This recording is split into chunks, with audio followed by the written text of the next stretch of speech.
Atos 2:42. E perseveravam na doutrina dos apóstolos e na comunhão, no partir do pão e nas orações. Em cada alma havia temor, e muitos prodígios e sinais eram feitos por intermédio dos apóstolos. Todos os que creram estavam juntos e tinham tudo em comum. Vendiam as suas propriedades e bens, distribuindo o produto entre todos à medida que alguém tinha necessidade. Diariamente perseveravam unânimes no templo, partiam pão de casa em casa e tomavam as suas refeições com alegria e singeleza de coração, louvando a Deus e contando com a simpatia de todo o povo. Enquanto isso, acrescentava-lhes o Senhor dia a dia os que iam sendo salvos. 4:32. Glória a Deus. Quero ouvir a igreja lendo estes 12 versículos, 32 e 33. Todos prontos? De 1 a 3 vocês começam a ler. 1, 2, 3. A multidão dos que criam era um só o coração e uma só alma. Ninguém dizia que coisa alguma das que possuía era sua própria, mas todas as coisas lhe eram comuns. Com grande poder os apóstolos estavam testemunhando da ressurreição do Senhor Jesus, e em todos eles havia uma abundante graça. Vou repetir por causa da variedade de traduções. Da multidão dos que creram era um coração e a alma. Ninguém considerava exclusivamente sua nenhuma das coisas que possuía. Tudo, porém, lhes era comum. Com grande poder, os apóstolos davam testemunho da ressurreição do Senhor Jesus. E em todos eles havia abundante graça. Amém? Pode para cá agora, meu irmão. Comunhão é a marca número 1 da igreja.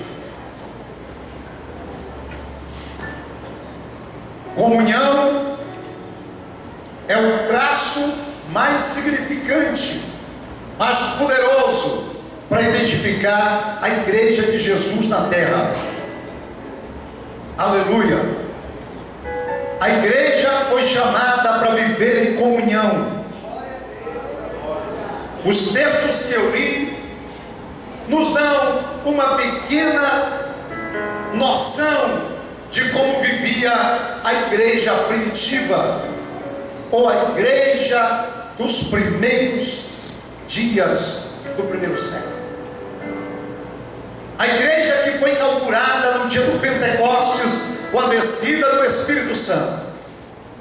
A igreja que recebeu de forma direta a mensagem do ide imperativo de Jesus. Aleluia! Esta igreja, entre tantas de suas características, uma delas era a comunhão. E o texto diz que eles perseveravam em 4 coisas: na doutrina dos apóstolos, na comunhão, no partir do pão e nas orações. E como resultado deste perfil de comunidade cristã, se desencadeavam uma série de fatores que são motivos de alegria e de motivação para todos nós, a igreja de hoje. A Bíblia diz que era uma igreja acostumada com o sobrenatural, que via no seu dia a dia os milagres do Senhor de forma frequente. Diz que os apóstolos davam testemunho da ressurreição com muito poder, com muita autoridade.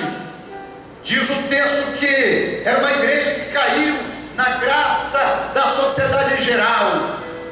Ninguém falava mal da igreja, todos a aplaudiam, falavam bem da igreja e a admiravam, tinham por ela um respeito especial, porque viam no seio desta igreja Deus presente com o seu poder e os seus milagres.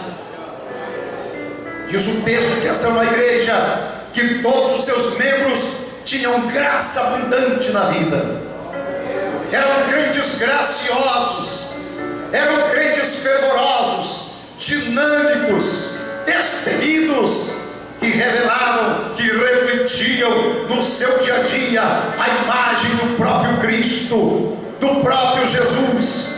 Aleluia! Eles davam testemunho de Jesus, como ele mesmo disse: vocês vão receber poder, vai vir sobre vocês o Espírito Santo, e serão as minhas testemunhas aqui, ali, acolá e até os confins da terra.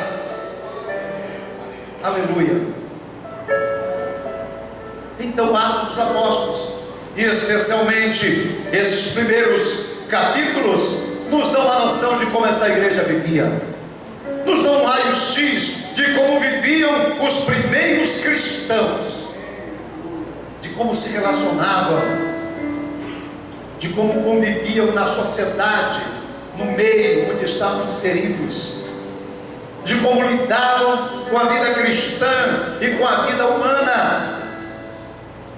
Nós temos aqui um retrato da igreja primitiva. Isto está na Bíblia para o nosso ensino, para o nosso despertar, para o nosso entendimento do que significa ser igreja. A marca maior da igreja é a comunhão, como ela desenvolve suas relações e a sua comunhão com Deus. O mundo tem uma história averso a esta realidade. O comportamento humano em toda a história da civilização revela a natureza predadora dos homens por causa do pecado. Já diziam os pensadores dos séculos passados e os filósofos que o homem é lobo do homem, dando clareza, dando indicadores desta marca de desequilíbrio, de injustiça, de egoísmo, de individualidade, de porfias, de invejas e de tantas coisas que sempre marcaram e estiveram em evidência na história humana. Hoje não é diferente. A Bíblia diz que o mundo jaz no maligno, porque todos os seus sistemas estão comprometidos, estão minados pelo reino das trevas e por toda sorte de descompasso, de inimizades e de porfias. Paulo já profetizava que nos últimos dias os homens seriam amantes de si mesmos. E assim que vive a maioria das pessoas na atual sociedade e nos sistemas que nós conhecemos. As pessoas se odiando, pisando umas nas outras, se autocompletando na fraqueza dos outros. E assim é que o mundo vive. O sonho de uma sociedade fraterna, ideal, que tem sido revelado nas literaturas ao longo dos tempos, tem sido apenas um sonho e uma utopia. Por quê? Porque o homem, apesar de sonhar, de desejar, de planejar, não cuida de tratar aquilo que é a causa maior de toda essa desavença. A Bíblia diz: a justiça exalta as nações, mas o pecado é o opróbrio dos povos. Por isso Deus levantou a sua igreja e deu para ela a unção, o poder do Espírito Santo, e mandou que ela percorresse a busca de cada criatura e todas as nações para testemunhar do seu evangelho e do seu poder e contagiar o mundo, glória a Deus, com esse espírito de comunhão fraternal que é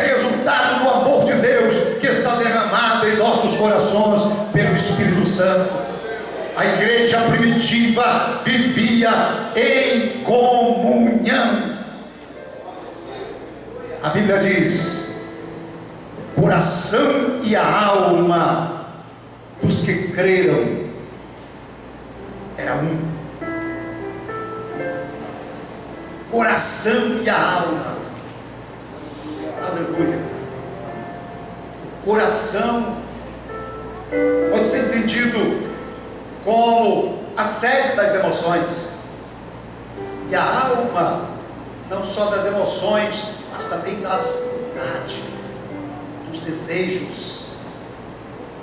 O coração e a alma da igreja primitiva era um. O coração daquela igreja batia no mesmo compasso. A Bíblia diz que eles tinham tudo em comum. Eles eram uma comunidade, uma família. Glória a Deus. É isso que a Bíblia ensina.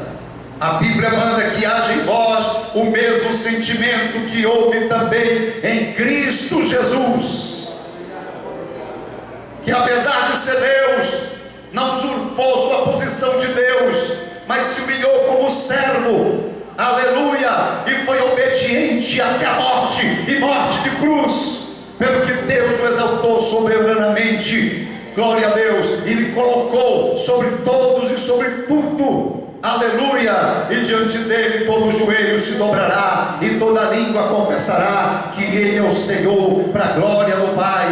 A Bíblia diz: este sentimento, esta postura de Jesus deve caracterizar a convivência, a vivência da sua igreja na terra. A base de uma fé comum é que produz essa comunhão, é que nos faz viver como uma família, tendo todas as coisas em comum, sendo uma comunidade do abraço, como disse um certo pensador. Aleluia. Tem muitos cristãos nos dias de hoje questionando a igreja atual, questionando as lideranças atuais, avaliando de uma forma fria e direta a igreja primitiva com a igreja odierna, reclamando os milagres, a unção sobrenatural dos líderes e a marcha promissora da igreja primitiva nos dias atuais, parando ou deixando de avaliar que tudo isto era real na igreja primitiva, mas tudo isto era consequência, glória a Deus, de um pressuposto maior, mais profundo, que se chama comunhão, fraternidade. Os milagres eram frequentes na igreja, os apóstolos davam com poder testemunho da ressurreição, mas tudo isso era possível porque a igreja vivia num clima de comunhão, de paz, de amor, de harmonia, e todas as coisas lhes eram comum.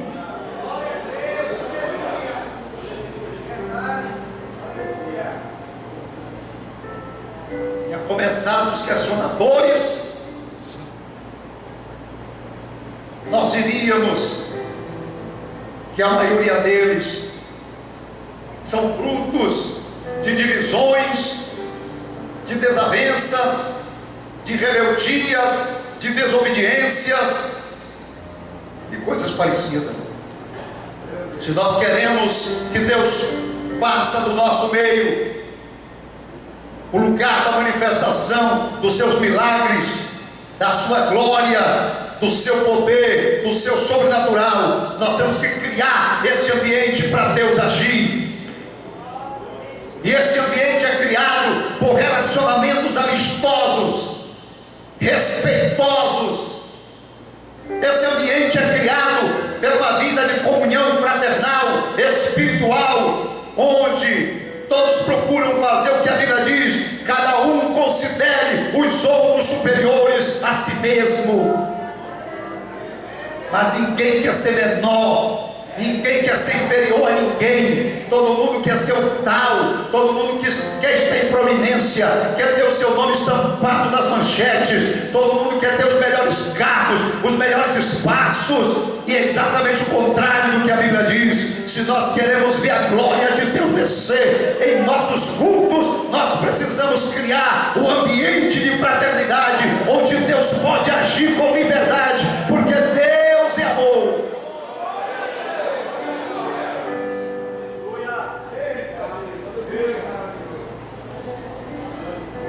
Aleluia. Nós dizia o grande pensador que, sendo Deus uma comunidade de pessoas, a igreja não consegue subsistir a não ser com uma realidade comunitária. O que é que esse pensador está dizendo? Deus é uma comunidade. Deus é uma comunidade de pessoas, que a Bíblia fala do Deus uno, trino. É o Pai, o Filho e o Espírito Santo, que formam um. São tão unidos que eles são um em poder, em graça, em misericórdia, em sabedoria. E desta forma, a igreja deste Deus não pode subsistir se ela não segue o mesmo perfil e não é uma realidade comunitária. A igreja é uma família, é uma comunidade cristã, e ela precisa viver como tal. Olhe para a igreja primitiva, era assim que ela vivia. Quando nós buscamos reivindicar ou invocar para o nosso tempo as mesmas marcas e características da igreja primitiva, já há aqueles que estão dizendo que isto é um contrassenso, que isto é um paradoxo, que isto é uma utopia. Mas não é. A igreja foi chamada para viver assim em todas as épocas, até o dia do arrebatamento. A igreja tem que ser a comunidade do abraço. Isto, para muitos, cada dia se torna mais distante, mais impossível, por conta dessa pluralidade de ideias e de interpretação do cristianismo, onde cristãos, crentes comuns, tentam direcionar sua própria vida como eles mesmos acham que devem, sem obedecer às regras mínimas, aleluia, que a palavra de Deus estabelece para o convívio e o bem-estar da igreja. Bendito é o nome do Senhor, glória a Deus. Jesus orou por esta unidade da igreja, por esta comunhão da igreja. Leiam João 17, a oração sacerdotal, o que temos lá, Jesus orando por nós. E entre as coisas que mais ele invocou naquela oração, chama-se a unidade da igreja. Ele orou pela unidade da igreja. Ele pediu ao Pai que a igreja se mantivesse como esta comunidade do abraço, que ela vivesse em comunhão, assim como ele, Jesus e o Pai eram um. Ele queria que a sua igreja fosse um com ele, para que nós estivéssemos juntos e misturados. Glória a Deus, o céu e a terra fosse a mesma grei, e todas as vezes que a igreja se reunisse, o céu se abria e descia aqui, e a glória de Deus brilhava, e os milagres aconteciam, e Jesus era glorificado. É isso que Deus quer de nós, irmãos. É isso que estamos precisando repensar a partir do nosso lar, neste mês de maio. Porque família é lugar de amor e de comunhão.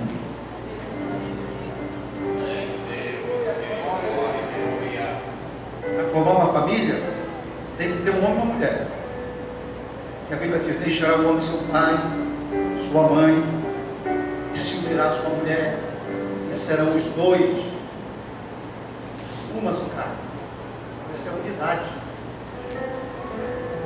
Unidade.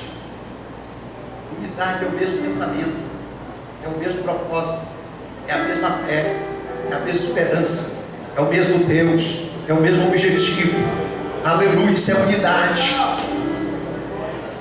Aleluia. Isso é muito mais do que união, do que aglomeração. Isso é muito mais do que estarmos juntos nesse culto. Aleluia. Isto fala de propósito, isto fala de visão, isto fala de linguagem, isto fala de sentimentos. Unidade, a igreja é uma unidade. Glória a Deus. O teólogo Philip Yancey já dizia: a igreja foi a primeira instituição da história. Primeira instituição da história a nivelar no mesmo patamar. Olha aqui, isso, no mesmo patamar, nivelação, no mesmo patamar, judeus e gentios, homens e mulheres, escravos e livres. Se você fizer uma pesquisa na história, não só na história bíblica, mas na história da humanidade como um todo, você vai ver que esses indicadores são os mais fortes e acentuados ao longo de toda a história da civilização, que separaram os homens que foram responsáveis por conflitos e guerras. A igreja foi a primeira instituição da história que pôde nivelar todos os extremos, que pôde aproximar todos os contrastes. Glória a Deus, porque quando formamos a igreja, glória a Deus, nós nos identificamos com o dono dela, que é Cristo. Glória a Deus. A igreja precisa viver em comunhão. Glória a Deus. Aleluia. Precisamos entender que, apesar de vivermos num mundo com tantas correntes teológicas e filosóficas e religiosas, com tantos ismos, com tantas denominações, igrejas e coisa parecida, num cristianismo tão eclético, nós precisamos entender que nenhuma espiritualidade cristã se legitima quando ela se isola, quando ela quebra a comunhão, quando ela rompe em divisões, em partidarismo. Deus está fora deste negócio. Deus não é Deus de confusão, mas Deus é Deus de união, de comunhão, de paz, de amor. João já dizia: Deus é amor, e quem não ama não conhece a Deus.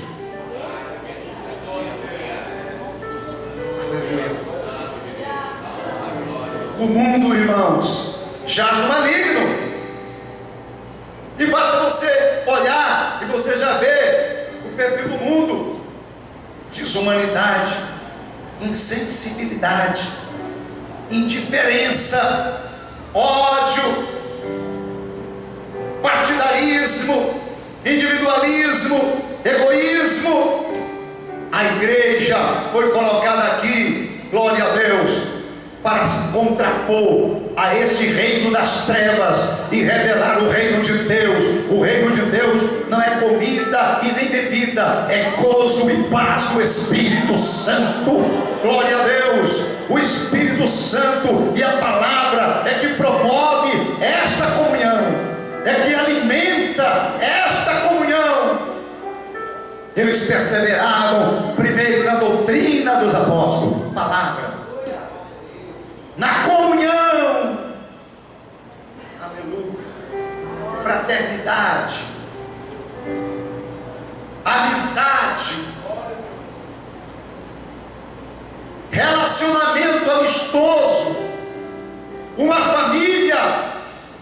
Glória a Deus. Olha o que o texto diz: ninguém na igreja primitiva, ninguém via que era seu como propriamente seu, exclusivamente seu. Mas de todos, sabe o que é isso? Fraternidade, solidariedade. Glória a Deus. Não havia exclusividade. Glória a Deus. A igreja era uma comunidade. Quando um chorava, todos choravam. Quando um sorria, todos sorriam. Glória a Deus. A Bíblia diz que eles vendiam propriedades, vendiam suas propriedades, fazendas, para suprir necessidades que pudesse haver. Oh, Jesus, eu já passei tanta fome em casa.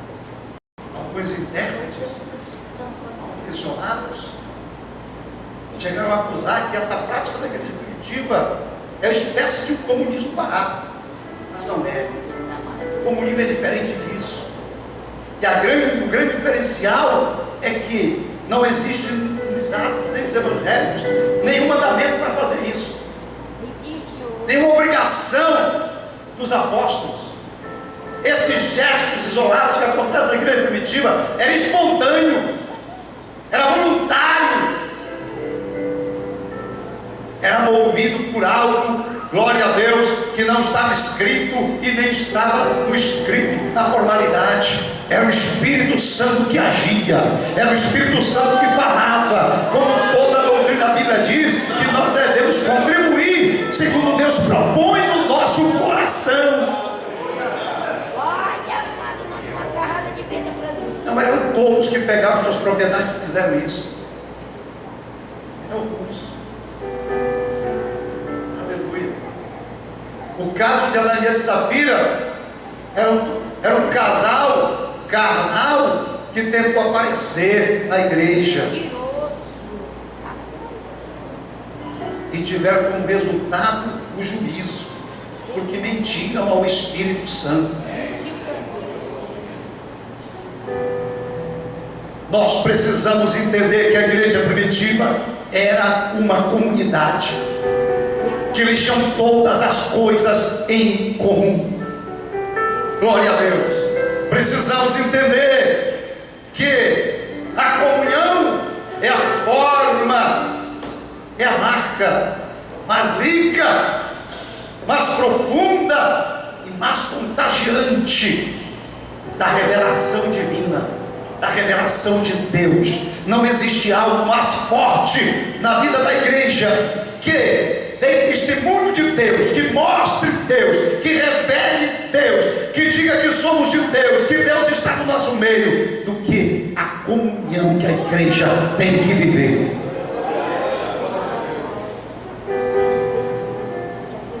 Abra no livro de João 17, só para você ter uma ideia, a gente partir para concluir. Olha Jesus orando pela igreja. João 17.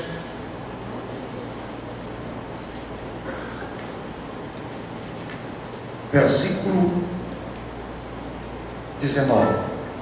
Quem pode ler bem alto, versículo 19?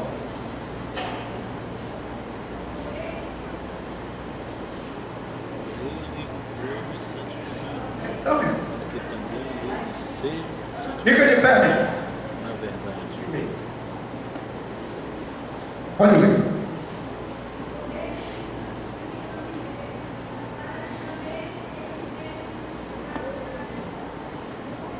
E mais um 20.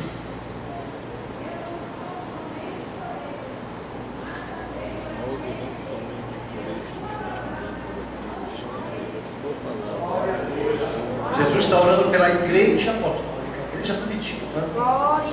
E está orando por nós que haveríamos de crer pela pregação daquela igreja que iria prosseguir pelo mundo. Amém? Então Jesus está orando por nós. Ele está dizendo para o Pai: eu me santifico por eles. Agora olha o versículo 21. Por que ele está fazendo isso? A fim de que todos sejam um. E como és tu, ó Pai, em mim e eu em ti, também sejam eles em nós, para que o mundo creia que tu me enviaste. Aleluia. Olha aqui, a maior mensagem da igreja é o testemunho da sua comunhão, da sua unidade. Se tem um desserviço para o cristianismo nos dias atuais, é o espírito de divisão, de confusão, de porfia, de inimizade e de disse-me-disse na igreja. A maior mensagem da igreja é o testemunho da sua unidade. Quando o mundo vê a igreja unida, que vai crer que Jesus foi mandado pelo Pai para salvar os pecadores. E olha que Jesus disse mais no verso 22: e eu lhes tenho transmitido a glória que me tens dado, para que sejam um como nós o somos, eu neles e tu em mim, a fim de que sejam aperfeiçoados na unidade, para que o mundo conheça que tu me enviastes e os amastes como também amastes a mim. Estão vendo o que Deus está dizendo para nós? Estão vendo o que é que a unidade traz para a igreja? A revelação da glória, o poder de Deus sobre nós, aleluia, a revelação para o mundo, o aperfeiçoamento da unidade, que Paulo falou em Efésios 4. A igreja está desenvolvendo para chegar num patamar que ele chamou de perfeita varonilidade, a imagem do próprio Cristo. Glória a Deus, aleluia. E este processo só anda, só desenvolve através da comunhão. A comunhão abre o céu e mantém aberto sobre a nossa vida. E perseveravam na doutrina dos apóstolos, na comunhão, no partir do pão e nas orações. A igreja primitiva perseverava na palavra, na doutrina. Qual é a doutrina dos apóstolos? Aquela que eles receberam de Jesus, os evangelhos, que eles, aleluia, transmitiram pelas pregações, pelos testemunhos e pelos escritos que deixaram para a igreja. A igreja primitiva era firmada na palavra, mas não só isso, na comunhão, na fraternidade, e não só isso, no partir do pão, aleluia, e nas orações. Em toda a alma havia temor, e os milagres aconteciam através dos apóstolos. Neste mês nós vamos orar, nós vamos pregar, nós vamos buscar, glória a Deus, marcar, contagiar, envolver cada lar, cada família com o amor e a comunhão. Família, aleluia, lugar de amor e comunhão. Como nós cantamos, que abraço bom, glória a Deus, abraço de comunhão, abraço, aleluia, de irmandade, abraço da família de Deus.